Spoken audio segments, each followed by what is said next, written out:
For most people, prison is tough. But for me, prison was finally a place where I could sharpen my tools. That's one way of describing it, but the history books have it down as somewhere Charles Bronson launched a reign of terror. Well, after 34 years inside, and much to the annoyance of prison officers' groups, the UK's most notorious inmate has been immortalised in his own film. Because if I drop dead tonight, then I'll live on. Tom Hardy plays the man that some have called Britain's answer to Hannibal Lecter, but wasn't worried about filling the shoes of such a controversial figure. No, I was just fascinated and interested.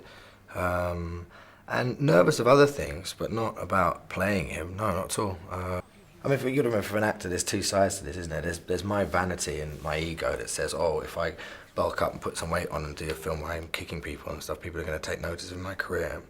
And the other half, I'm fascinated in investigating people. And the course of that investigation took him to Bronson's Wakefield cell, where the pair didn't only hit it off, he gave the actor his handlebar moustache to use in the movie, and are now firm friends. I get Christmas cards and I get a letter and stuff like that.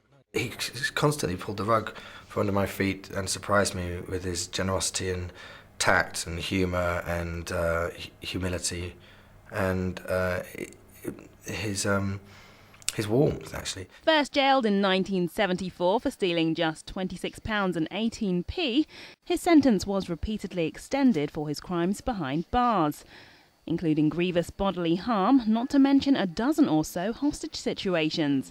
But rather than a straightforward biopic, the indie filmmakers have gone for a stylised Clockwork Orange approach, with comedy and music to soften the blow of the violence.